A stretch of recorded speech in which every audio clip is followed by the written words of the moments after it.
We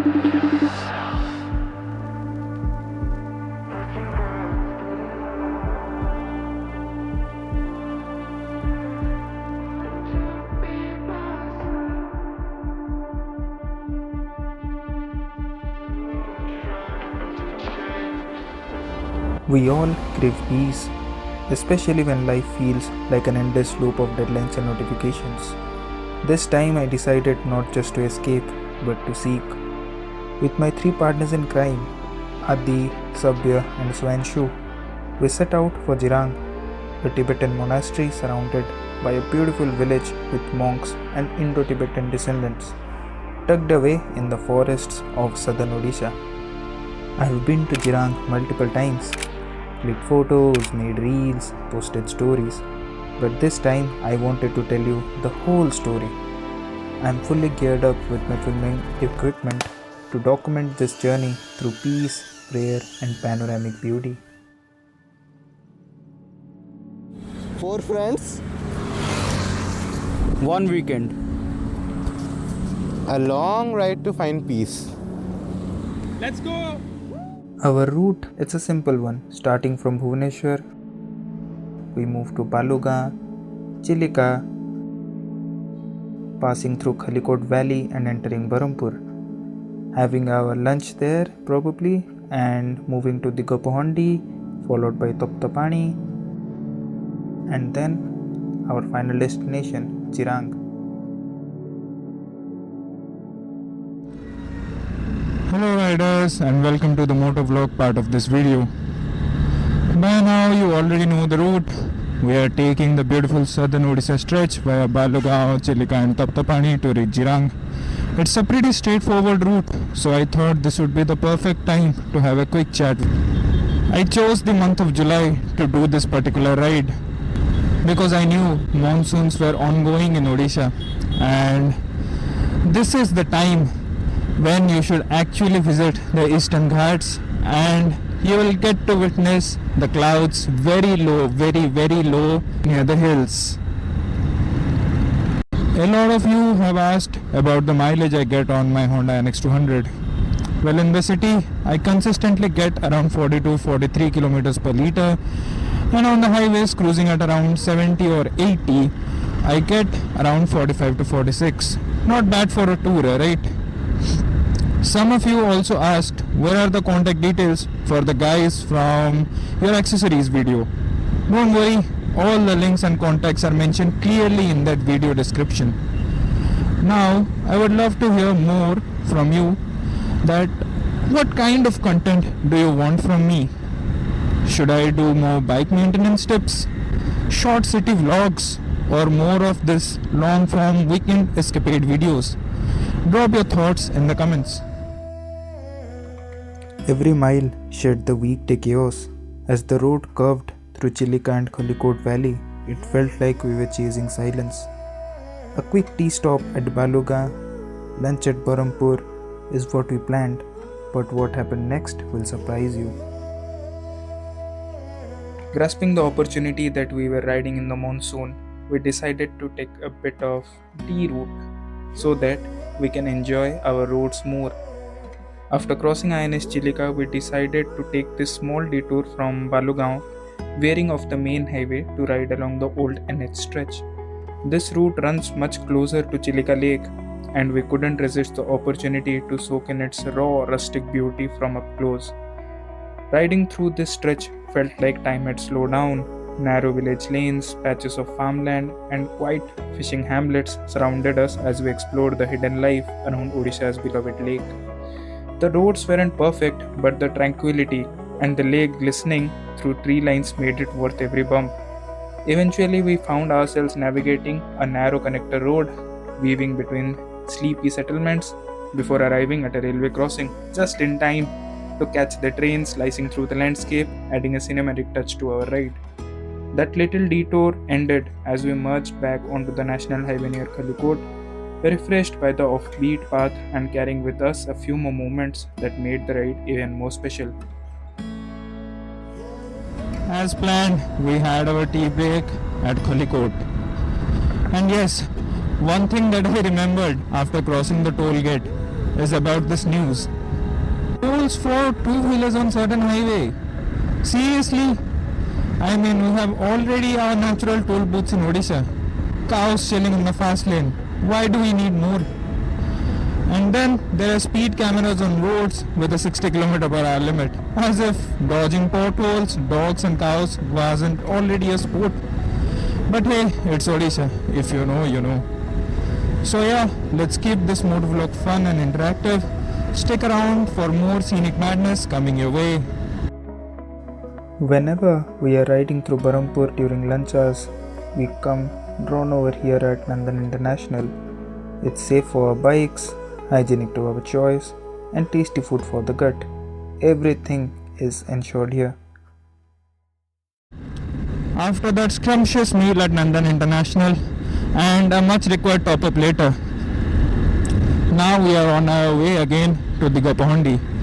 And let me give you a spoiler. I expect to see some really beautiful views just after crossing the Gapahondi.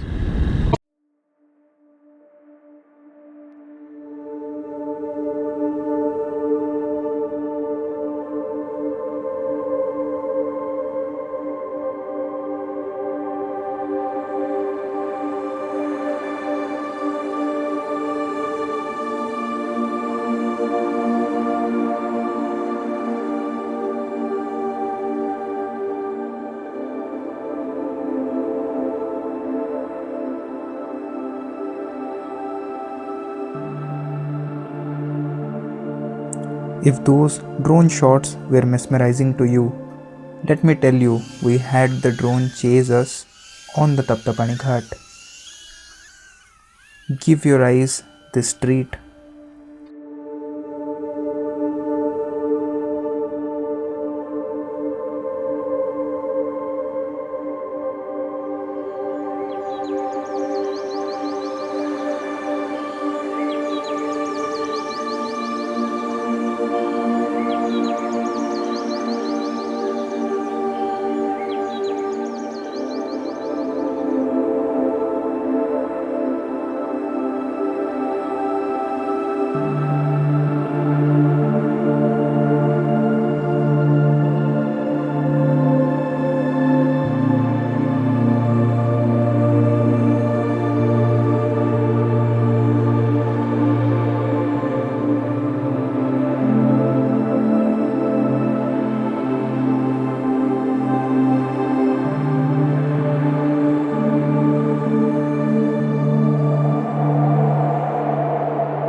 Tuptapani, located in the Ganjam district of Odisha, is renowned for its natural hot water spring, believed to have medicinal properties and spiritual properties.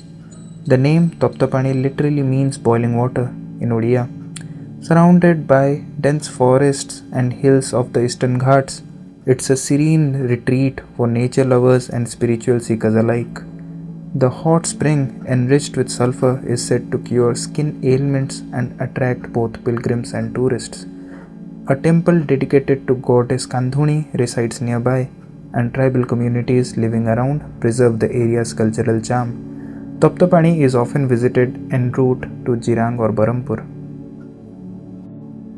As we crossed Mohana, the air grew lighter, and when the giant golden roofed monastery appeared in the distance, we knew we had arrived. But as per my plan, we are not going to visit any of the monasteries today. We will be doing that tomorrow morning. And for tonight, we are staying at Moon Hills Homestay. Located at Chandragiri, it's at a prime spot, only 5 to 6 kilometers away from Jirang. But before we could have our souls refreshed with the serenity of Jirang, we needed something for our body too.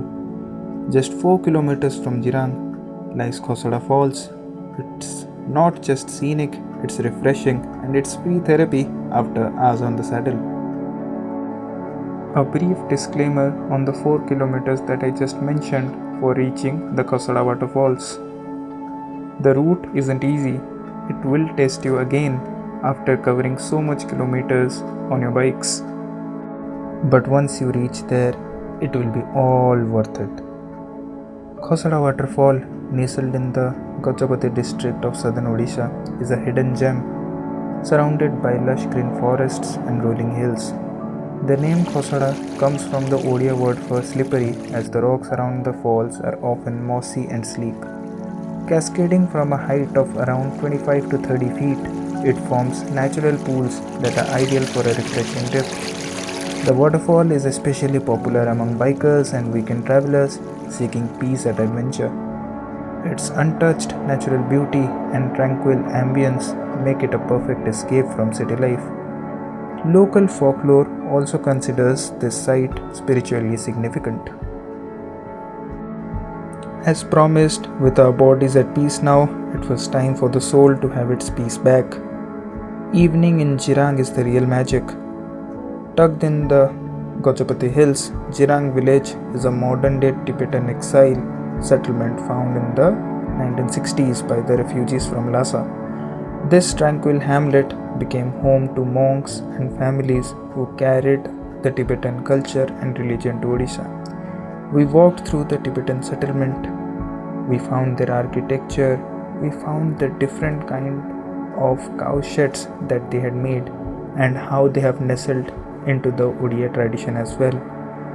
We found kids laughing, playing outdoors, and the prayer flags fluttering. Everything just seemed very peaceful. After getting water therapy for our body and calm therapy for our mind, after a long day like this, we needed something for our gut as well. Well, it was met here clearly with some fresh and tasty food cooked right in front of us, just like home. The dinner at the Tibetan kitchen is warm and cozy, much like the locals. Indo-Tibetan fusion food fills your plate and your soul. From momos to thukpas to laughing to the shafale, everything tastes like the OG stuff, unlike the wannabe street food stalls. Waking up to the monsoon morning at our homestay at Chandragiri was like stepping into a dream. This was my genuine reaction. The air was crisp, filled with the earthy scent of wet soil and the soft rhythm of rain tapping against the window panes. From our room's balcony, the view opened up to rolling hills partially hidden behind the low floating clouds that moved like slow breath across the landscape. The wind whispered through the trees, causing leaves and branches to sway gently as if the forest itself was alive and dancing to the morning breeze. In the courtyard below, a small temple stood quietly, its bright flag fluttering against the grey sky, adding a touch of color to the calm. A pet dog lazily roamed around, occasionally shaking off rain from their coats, while a hen clucked and darted across the compound, weaving between puddles and stones. Villagers wrapped in shawls and raincoats walked past the gates, offering casual nods and greetings as they started their day. A massive tree right beside the balcony swung steadily in the breeze, its branches creating soothing, rhythmic creaks. The entire environment, alive, calm, and soaked in rain, wrapped us in peace. It was the kind of morning that makes you pause, breathe, and just watch. The whole motive of the trip being to see how mornings are at Jirang was successfully fulfilled, as I never stayed back and always left this peaceful monastery at night. After soaking in that peaceful monsoon morning at the homestay, it was time to head out. As we rode from Chandragiri towards Jirang, the atmosphere subtly shifted. The roads got quieter, the air cooler, and the Tibetan prayer flags fluttered gently with every curve we took, like nature itself was preparing us for something spiritual. Of course, Odisha never fails to amuse. Another surprise cattle barrier welcomed us mid road. At this point, it almost feels like tradition. And then it happened. We passed through the grand entry gate of the Tibetan settlement. Right ahead, a serene pond came into view, with a majestic statue rising from its center, calm, still, almost floating. The transition from forested ghat roads to this sudden sense of sacred calm was surreal. Ahead, perched like a dream against the hills, stood the Padmasambhava Mahavihara, also known as the Jirang Monastery, is an architectural marvel nestled in the hills of southern Odisha. Its grand, colorful design is inspired by Tibetan architecture with intricate murals, prayer wheels, and sloping red golden roofs that echo the style of Lhasa's monasteries. At the heart of the premises stands a majestic golden statue of Lord Buddha, radiating serenity and calm. The monastery is not just a spiritual center but also a home and school for many young monks who live, learn, and grow within its peaceful compound. Their day begins with chants and teachings rooted in Tibetan Buddhist traditions. The prayer hall serves as the spiritual hub where the sound of ritual horns and chants fills the air during ceremonies. Surrounded by forested hills and fluttering prayer flags, the Mahavihara is a tranquil retreat that reflects devotion, discipline, and the enduring spirit of Tibetan culture. I found an offbeat place just behind the monastery where Buddha was resting beneath the peepal tree. Not far from the main monastery, there is a lesser known gem just beside the place we had our scrumptious supper, the Peace Monastery. Fewer tourists, more trees, and the sound of nothing but your breath and the wind. The chants, the horns, the slow rhythm of prayer wheels. This isn't just religion, it's peace, it's poetry. We came searching for peace and found it in the simplest things: a monk's smile, a stranger's tea, a silent walk. Maybe that's what Jirang really teaches us. Peace isn't found, it's felt. If you are looking for a weekend destination, plan it, save it. Just take it slow and let Jirang change you a bit. Thanks for watching. Drop a like, comment below your favorite moments, and share it to someone who needs an escape in life. And don't forget to subscribe for more such escapes in my life through my lens. Thanks for making it to the end yet again. Ride safe, ride far.